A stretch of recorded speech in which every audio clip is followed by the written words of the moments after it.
So సొంత చెల్లెళ్ళే ఎందుకు అంటున్నారంటే ఈరోజు వివేకానంద హత్య కేసులో వివేకానందకి రెండో భార్య ఉంది. సో ఆస్తులన్నీ వాళ్ళకి వెళ్ళిపోతాయని చెప్పేసి వాళ్ళు రెండో భార్య నుంచి అవినాష్ రెడ్డికి కాల్ వస్తే అవినాష్ రెడ్డి అక్కడి నుంచి అక్కడికి వెళ్ళడం జరిగింది. అప్పుడు వివేకానందారెడ్డి చనిపోయినప్పుడు.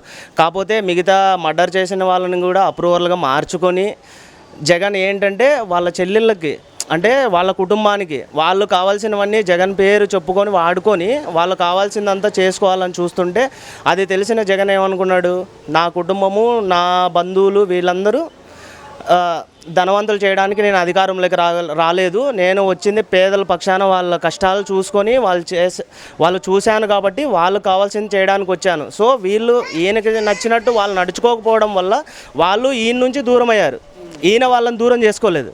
సో ఇప్పుడు వివేకానంద హత్య కేసులో కూడా సునీత వాళ్ళ నాన్నకి రెండో భార్య ఉంది, ఆమె వాళ్ళకి ఆస్తులు వెళ్ళిపోతాయనే ఉద్దేశంతో ఇది కూడా ఇప్పుడు ఆస్తుల కోసం అయితే ఆమెకి వాళ్ళకి ఫైట్ అవుతుంది. కానీ ఇప్పుడు జగన్మోహన్ రెడ్డి గారి దగ్గరికి రావాల్సిన పని జగన్మోహన్ రెడ్డి వీళ్ళకి ఇప్పుడు సపోర్ట్ చేయలేదు.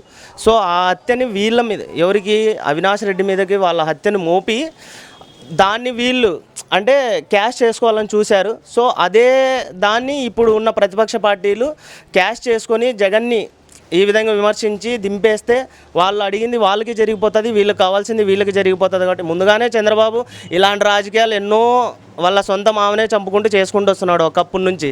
సో ఇప్పుడు ఇలాంటి రాజకీయాలు చేయడం ఆయనకేం కొత్త ఏం కాదు. ఇదంతా చంద్రబాబు నాయుడు గారు ఈ నాటకం మొత్తం చంద్రబాబు నాయుడు ఆడించే నాటకమే ఇది 100%. ఓకే, ఇప్పుడు రీసెంట్గా జగన్మోహన్ రెడ్డి గారిపై చిన్న దాడి జరిగింది కదా. సో బ్యాండేజ్ చూసుకుంటే అసలు అక్కడ దెబ్బే తగలేదు, 15 days వరకు తీసుకొచ్చారు అంటున్నారు. సో ఏం చెప్తారు దాని గురించి? ఆ దాడి కూడా చంద్రబాబు నాయుడు గారు చేయించారంట. దెబ్బే తగలేదు అన్నప్పుడు అదే ఆయనకు ట్రీట్మెంట్ ఇద్దరికి ఇప్పుడు ఆ జగన్మోహన్ రెడ్డి గారికి తగిలి సెకండ్ పర్సన్కి కూడా తగిలి తన కన్ను మీద ఎక్కడ తగిలింది వీడియోలో చూసారా? జగన్మోహన్ రెడ్డి తగిలిన తర్వాత ఇలా అని పక్కకి వెళ్ళేశాడు. సెకండ్ పర్సన్కి తగిలినట్టు వీడియోలో ఎక్కడైనా కనిపించిందా? అదే జగన్మోహన్ రెడ్డి ట్రీట్మెంట్ తీసుకుంటున్నప్పుడు హాస్పిటల్లో వీడియో తీశారు. ఎవరైనా హాస్పిటల్లోకి మీడియాని తీసుకెళ్ళి అలో చేసి వీడియో తీసేలా చేస్తారా అని చెప్పేసి ప్రతిపక్ష పార్టీ నాయకులు మాట్లాడారు. సో వీడియోతో సహా చూపించారు జగన్మోహన్ రెడ్డికి అక్కడ పడిన గాయం ఏంది, ఎన్ని కుట్లు పడినాయి ఏమి అని వీడియోతో చూపించారు. ఓకే బ్రదర్, ఇదంతా తీసి పక్కన పెడితే కొద్ది రోజులైతే ఎలక్షన్ స్టార్ట్ అవుతున్నాయి. సో ఈసారి అధికారంలోకి మీ మాటలు వింటే మళ్ళీ జగన్మోహన్ రెడ్డి గారే రావాలంటారు. సో అయితే ఇప్పుడు మరి చూసుకుంటే మనకి ఇప్పుడు క్యాపిటల్ సిటీ లేదు, అభివృద్ధిలో వెనకబడిపోయి ఉంది అంటున్నారు, సంక్షేమ పథకాలు కూడా ఎవరికి ఉపయోగపడలేదు అంటున్నారు. సో ఏం చెప్తారు అంటే ఎట్లా గెలిపించాలంటే ఏమని చెప్తారు జగన్మోహన్ రెడ్డి గారు? ఎందుకు గెలిపించాలంటే ఆయన అధికారంలోకి వచ్చిన తర్వాత 2 years కరోనా వచ్చింది. సో రాష్ట్రానికి ఆదాయం జనరేట్ అవ్వలేదు. జనరేట్ అవ్వకపోయిన పక్షాన కూడా కరోనా పరిస్థితుల్ని ఆయన ఎదుర్కొన్న విధానం ప్రజలకి ఇంకా ఇప్పటికీ గుర్తుంది, ఎప్పటికీ గుర్తు పెట్టుకుంటారు కూడా. ఆయన తెచ్చిన వాలంటరీ వ్యవస్థ జనాల్ని ఎలా రక్షించారు అదంతా ప్రజలకు చాలా బాగా తెలుసు. దాని తర్వాత ఆయన చెప్పింది ఏదైతే మాట ఇచ్చాడో నవరత్నాలు అని చెప్పేసి ఆయన చెప్పిన మాటను తప్పకూడదని చెప్పేసి రాష్ట్రానికి ఆదాయ వనరులు లేకపోయినా కూడా దాన్ని టాలీ చేస్తూ ప్రజలకు సమకూర్చిన విధానం కూడా ప్రజలకు చాలా బాగా తెలుసు. ఓకే బ్రదర్, అయితే ఇంతకుముందు చంద్రబాబు నాయుడు గారు రూలింగ్ కూడా చూశారు కదా. సో ఇద్దరిలో డిఫరెంట్ ఏంటంటే ఏదని చెప్తారు? సో చంద్రబాబు నాయుడు అనేక హామీలు ఇస్తాడు, నేను ఇది చేస్తా అది చేస్తా, ఈవెన్ ఇంటికో జాబ్ ఇస్తా అన్నాడు, రైతు రుణమాఫీ చేస్తా అన్నాడు, పొదుపు సంఘాలు రుణమాఫీలు చేస్తా అన్నాడు, అదే పొదుపు సంఘాల్లో 0 వడ్డీకి రుణాలు ఇస్తా అని చెప్పాడు. ఏంటి బ్యాంకులో బంగారు పెడితే దానికి రుణాలు తీసుకుంటే అవి ఎగ్గొట్టేస్తా అని చెప్పాడు.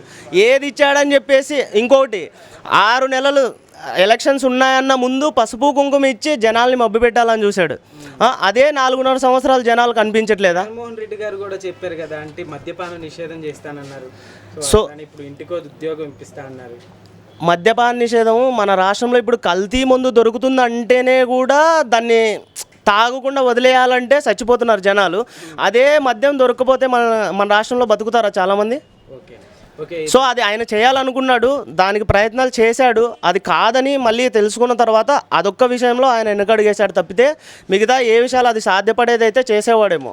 ఓకే బ్రదర్, అయితే ఇప్పుడు పిఠాపురంలో పవన్ కళ్యాణ్ గారు పోటీ చేస్తున్నారు కదా. సో అసెంబ్లీకి వెళ్తారంటారా ఈసారి?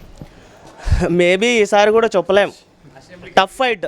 అసెంబ్లీ గేట్ కూడా తాకేది కష్టం. ఒకటి ఏంటంటే వాళ్ళ ఆలోచన ఉద్దేశం ఆయన పవన్ కళ్యాణ్కి అక్కడ బలం ఉంది అని పెట్టలేదు.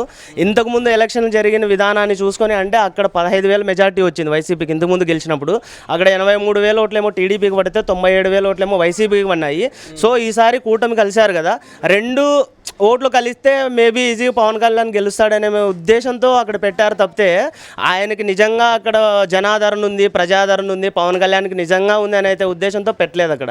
ఓకే, అయితే ఈసారి మరి కూటమిది విజయం అంటారా లేకుంటే జగన్మోహన్ రెడ్డి గారి విజయం? 100% వైసీపీ గెలుస్తుంది, జగన్ గెలుస్తాడు.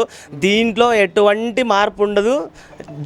మే 4వ తేదీ మీరే చూస్తారు. ఓకే, ఫైనల్గా ఏం చెప్తారు బ్రదర్ ఏపీ ప్రజలకి? ఓటుకు నోటు అమ్ముడుపోకుండా కరెక్ట్ పర్సన్ని చూస్ చేసుకోమని.